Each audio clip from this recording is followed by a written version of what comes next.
Hi everyone. So I'm here just taking a quick quick break while walking outside. So I just want to actually make some extra content for this video so that I can actually touch base on what I promised, and in terms of narcissistic abuse, talking about my own healing journey. And I believe that because I'll actually be combining this with another topic. Other than talking about my own healing journey, I'll be talking about my own the other related topic of the kind of effect that the narcissist has on our feelings, especially in terms of regret and love. So and I think that if this video actually turns out to be way longer than expected, apologies about that.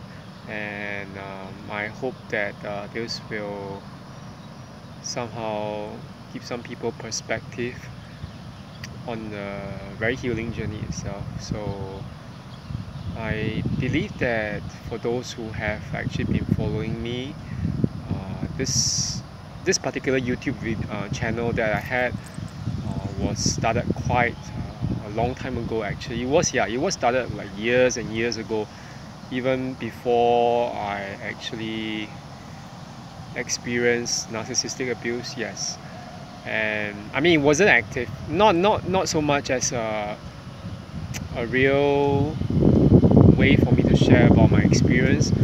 I actually just established it as a channel, not channel, but as an account, so that I could just watch different videos and content on YouTube and comment on it. And of course, when I traveled, I actually just posted occasionally.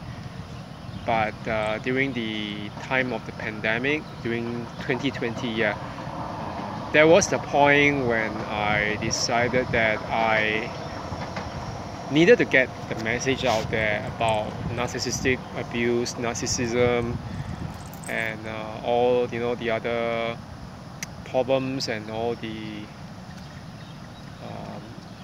issues with the disorder itself. So that was when I actually shifted the focus of the channel over to mental health and narcissistic abuse, because I realized that there was actually a bigger community out there beyond what I actually had experienced personally. So yes, and that gave me quite a lot of purpose, and especially as I continued making more videos sharing about my own experiences, and also as I continued participating in some people's either their live sessions or either just watching more and more of their videos, I realized that the world or the community of people who have been through narcissistic abuse or who have encountered them, that this world is actually way larger than I actually expected. So I found a lot of support, a lot of hope, and at times I also found a lot of reference souls, literally people who actually really knew what it was to be manipulated, to be gaslighted, to be abused verbally, emotionally, and sometimes even in other aspects such as financially, and sometimes physically in some cases, or sexually. So I thought that it was really good, just that at certain points, despite all the your usual claims that some of these people some life coaches or whatever were accused of being narcissists or whatever, and it gave me a kind of hope that there could be room for change, for improvement in our situation, and especially with this people talking about how they came out of the darkness, and yeah, so that was how I came to this channel. And I'm predominantly, I think that the one, I mean, there were a few channels that I actually first got to and watch. Whether, I mean, there'll be people who are suspicious and critical of them, but I mean, at the same time, I can't really deny that I did experience quite a lot of awakening at that point. So, and yeah, it really helped me a lot. So, and especially I think that at that point in time, I believe that everyone who has heard my story knew that in 2016 that was actually the point of time when I was discarded. Yeah, I mean, the relationship was actually very short, but at the same time, I had known that narcissists even before the relationship started. And I mean, although there was a claim on the part of that particular narcissist that it wasn't a real relationship, we were just dating, whatever, at the same time, that the kind of stuff happens with them, manipulating us and thinking that there's always potential, there's always hope. So yeah, and then for 1 or 2 years after that, I was still trying my best to cut off ties, and to break off connections with mutual acquaintances and their so-called friends, and trying to just start life anew. Sometimes that when you have reached the point of breaking, there really is no turning back. Yeah, I used to tell someone that. So this was part of that journey. You realize that when you just end it, when it's just ended. I mean, I wasn't the one who ended it, but I was discarded. So, but when you realize that when there's no turning back, you will not turn back and you will not look back. You won't try to contact that particular person or the narcissist, even if you feel that, oh, I miss them, or miss what some good moments that we had. But in retrospect, I think that the 1 or 2 years after into 2018 were just part of the whole process of awakening. So I mean, realizing that that you really don't owe it to these people, and you don't owe anything to them, yeah. And that in fact the reason why they even go after you is because they need something from you, not the other way around. That was part of the beginning of a process of awakening. And I think that there was a really low point that I probably didn't talk much about, because I mean, it was a very painful period. I think that in 2018 I was actually I had a few, like 1 or 2 interviews, but I mean, abroad, out of Singapore, and I had a lot of hopes. Yes, I had a lot of hopes. And at the same time, I heard that one particular narcissist I became jobless. Yeah. I was like kind of like this kind of schadenfreude or whatever. But at the same time, because that particular place where that narcissist worked at closed down, yeah, after like years and years, and obviously it wasn't seemingly doing well in that point of time in the economy. So yeah, but I realized at the end of this, when I actually hit a low because of the inability to get that job, and asking God, why am I doing that? Why am I doing this? That there's a kind of realization. I was suicidal. Yes, I could have ended up hurting myself. I remember that I actually when I actually asked my friend who was a counselor whether he could offer me support, because it was a really low point. At that point in time, I really just contemplated hurting myself, and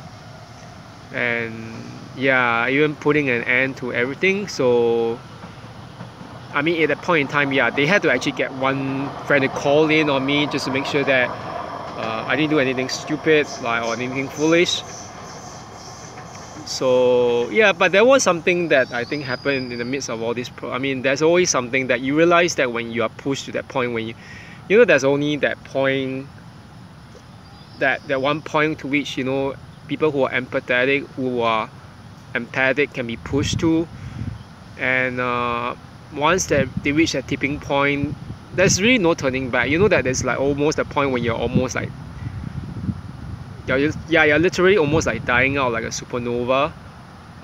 That's what happened to supernova or super empaths. They get pushed to a point where until, you know, there's no turning back. You just break, and then when you break, that is when the empath becomes way scarier than the narcissist, or the empath just, I would say, die literally, but just there's something in them that really just ends. That was what happened when I actually went with a friend. In my curiosity, I went with him to a New Age spirituality exhibition. It wasn't really anything. It was like, at that point in time, I was trying to explore alternative paths to healing and everything. So one particular experience with an alleged psychic kind of ignited a lot of this anger in me, and I realized that, you know, it wasn't just anger. I told everyone that based on reading, you know, the thing is that that bomb book, A Human History of Emotion by Richard Firth God be here, he actually had one very interesting point, that one emotion such as, let's say, disgust or even love and anger, they don't exist by themselves, and they are, on top of that, they actually, not only do they actually exist in a complex of emotions, but they also change historically or culturally within a different context that they occur within. So and on top of that, there are different expressions. I remember that day itself, after meeting that so-called alleged psychic at that fair. You know, I told my friend this. My friend said, you did believe in her for that period of time, and allegedly I realized it was just cold reading and everything, but they are really good manipulators as usual. But I told him that something in me really tipped at that point. I got very, very sick and tired and very angry, and he asked me, what do you do? He was a bit surprised, but I said, I took all the brochures, all the pamphlets, all those materials the informational material that I actually had taken from the fair. I tore up and I threw it away. So it was like, wow, you were really angry there. I just want to actually just reassure you, and it wasn't just anger. It was the realization, you know what, I don't want to end up in this kind of situation again. So I took myself out of the market for dating, for making friends, for even making friends. You know that I felt almost as if a part of me had just literally died out, and you know that thing about, you say love, love, what's the big deal about it, what the fuck about it. That was my whole point about it then. So I wasn't looking anyway to get attached again. So, but in retrospect, what was this whole lesson that I learned throughout the years? You know that the thing is, we don't really need to be with someone. I still don't really think so. I'm very sure, especially in the middle of a pandemic like this. We are in the middle of. We haven't. The pandemic hasn't really ended, despite claims that there's all this measures and everything. So, but although of course restrictions are being lifted with regards to the mask, the wearing of masks. But I just realized one thing: the ultimate love that you can give is still ultimately back to yourself. So this journey that the journey that I undertook to heal myself was a journey back to loving myself. So, and I think in those few years after, I'm kind of surprised now that in retrospect, now that I look back, I actually there are a lot of things I couldn't really do. I didn't know that I could do then. That included uh, actually traveling to different countries despite the feeling of not having enough money. I mean, I did end up saving enough actually for every trip, but it was just the feeling, the realization, you know what, I thought that I couldn't do it, but I did. And that really made me start thinking, you know, sometimes it really is the way back to you. Everything is the way back. I mean, back to yourself. Yeah, the way back to yourself is the way of love. When you start loving yourself, that is what really matters. You don't have to love someone else. Yeah. And trying to make your happiness dependent on someone, it's a very dangerous thing. Yeah. So that's it anyway. So yeah, the regret is still there. I can't say that it's gone, but I'm actually dealing with it better. So either way, well, collect my thoughts back again. I'll just make some more videos, and yeah, I mean, this is the time when I actually start thinking about different things, especially with more work and everything. But I know that actually, especially after coming back from Korea, and you know, with all this decision not to get out because things are getting more and more expensive now with inflation. Yeah, I just want to actually spend more time with myself. Well, but that's actually when I start thinking. But either way, I hope everyone has a good rest of the week, and I'll be back. Yeah, I'm heading back, walking back, and yeah. So have a good one, everyone, and just stay safe and keep on healing, and yeah, finding back yourself, or even if not, becoming a better person after narcissistic abuse. Okay, have a good one. Bye bye.